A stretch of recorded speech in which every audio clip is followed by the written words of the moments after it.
বিশ্বনবী জনাবে মুহাম্মদুর রাসূলুল্লাহ সাল্লাল্লাহু আলাইহি ওয়াসাল্লাম বলেছেন, লাকাদ নুসিরতু বিশ-শাবাব, যুবকদের দ্বারা আমি ইসলামের অনেক নুসরত পেয়েছি।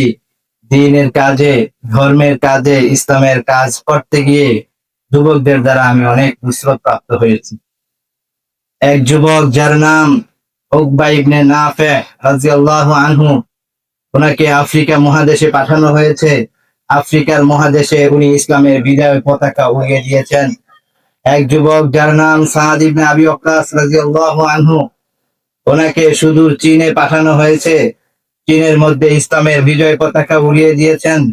এক যুবক যার নাম তারেক বিন জিয়াদ, সুদূর স্পেনে পাঠানো হয়েছে। স্পেনের মধ্যে ইসলামের বিজয় পতাকা উড়িয়ে দিয়েছেন। এক যুবক যার নাম মোহাম্মদ বিন কাসেম বিন মোহাম্মদ সাকফি, সুদূর ভারতবর্ষে পাঠানো হয়েছে। ভারতবর্ষের মধ্যে ইসলামের পতাকা উড়িয়ে দিয়েছেন। এক যুবক যার নাম সালাউদ্দিন আইয়ুবী, সুলতান মাহমুদ গজনবী, সুলতান নুরউদ্দিন জঙ্গি, দেশ কি দেশ, কিল্লা কি কিল্লা, দুর্গ কি দুর্গ জয় করেছেন, ইসলামের পতাকাকে বিজয় করেছেন। হে আমার এই তেলিপাড়া এলাকার যুবক ভাইয়েরা, রাসূলের যুগে যুবকদের দ্বারা ইসলামের মধ্যে অনেক নুসরত হয়েছে, সেটা এখনো বলবৎ থাকবে।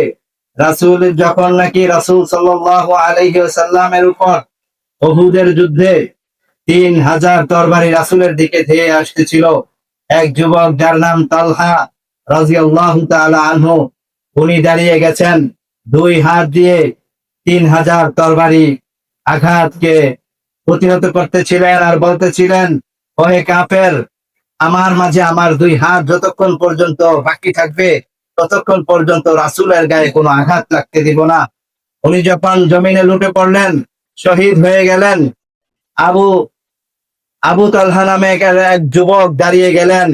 উনি সিনাকে সামনের দিকে বলতে লাগলেন, ওহে কাফের, ওহে বেদিন, তোমরা তরবারি মারো, আমার সিনার মধ্যে মারো। আমার শরীরে যতক্ষণ পর্যন্ত জাল থাকবে, আমার শরীর যতক্ষণ পর্যন্ত আমার মাঝে থাকবে, ততক্ষণ পর্যন্ত রাসূলের গায়ে কোনো আঘাত লাগতে দিব না। উনি যখন জমিনে লুটে পড়লেন, শহীদ হয়ে গেলেন, আবু দুজানা নামক এক সাহাবী, উনি দুই হাত দিয়ে জড়িয়ে রাসূলের উপর জড়াইয়া পড়লেন আর বললেন, ওহে বেদিন কাফেরেরা, তোমরা তরবারি মারো, তীর মারো, বল্লম মারো, আমার পিঠের উপর মারো, আমার শরীর যতক্ষণ পর্যন্ত আমার মাঝে থাকবে, আমার যতক্ষণ পর্যন্ত শ্বাস বাকি থাকবে, রাসূলের গায়ে কোনো আঘাত লাগতে দিব না। ওই সাহাবীর শরীরে 80 থেকে 82টা আঘাত লেগেছে, তরবারির আঘাত, বল্লমের আঘাত, তীরের আঘাত। ওনার শরীর ঝাঁঝরা হয়ে গিয়েছে, চালনির মতো হয়ে গিয়েছে, তবুও যেভাবে রাসূলকে জড়ায় ধরছিলেন, শহীদ হওয়ার পরও সেইভাবে জড়িয়েই ধরে আছে। হে আমার এলাকার, তেলিপাড়া এলাকার যুবক ভাইয়েরা, এই দ্বীনের জন্য, ইসলামের জন্য যুগে যুগে যুবকদের যে অবদান, সেই অবদান বহু বছর পরেও সেটা ছিল। 1994 সালে যখন নাকি এই দেশে তসলিমা নাসরিন ইসলামের বিরুদ্ধে কটূক্তি করতেছিল, পর্দাকে নিয়ে ঠাট্টা করতেছিল, বোরকাকে নিয়ে ব্যঙ্গ করতেছিল, এই দেশের তাওহীদি জনতা এবং যুবক ভাইয়েরা যখন নাকি স্লোগান তুলেছিল, টেকনাফ থেকে তেতুলিয়া পর্যন্ত, রূপসা থেকে পাথুরিয়া পর্যন্ত, এই দেশ ছেড়ে তসলিমা তুই কবে যাবি, এক দফা এক দাবি, তখন এই দেশে তসলিমা থাকতে পারে নাই। যেই বোরকার বিরুদ্ধে সারা জীবন কটূক্তি করেছে, সেই রাতের অন্ধকারে বোরকা পরে সে এই দেশ থেকে ভাগতে বাধ্য হয়েছে। 2025 সালে এই দেশের আউল বাউল ফাউলরা যখন নাকি প্রকাশ্যে আল্লাহকে নিয়ে কটূক্তি করতেছিল, ইসলামকে নিয়ে কটূক্তি করতেছিল, জানাবে মুহাম্মদুর রাসূলুল্লাহ সাল্লাল্লাহু আলাইহি ওয়াসাল্লামকে নিয়ে কটূক্তি করতেছিল, এই দেশের তাওহীদি জনতা এবং যুবক ভাইয়েরা মাঠে নেমেছে, সেই আউল বাউল ফাউলদের আস্তানা ভেঙে চুরমার হয়ে গিয়েছে।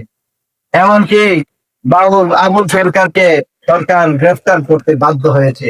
এই দেশের পাহারাদার, এই দেশের মুসলমান ইমানদার, এই দেশে একজন ইমানদার বাকি থাকতে, এই দেশের মুসলমান যুবকদের ভিতরে যতক্ষণ পর্যন্ত ইমান থাকবে, এই দেশে কোন কুখ্যাত কাফের, কাদিয়ানি এবং আউল বাউল ফাউল এবং লালন ধর্মের অনুসারী সমস্ত নাস্তিকরা এই দেশে কোনো মিশন চালাতে পারবে না ইনশাআল্লাহ।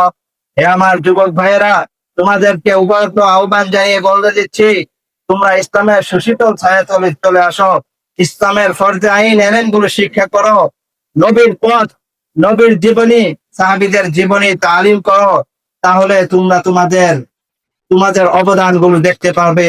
আল্লাহ রাব্বুল আলামিন আমাদের সকলকে এই সংক্ষিপ্ত আলোচনা থেকে শিক্ষা গ্রহণ করার তৌফিক দান করুন। আমিন।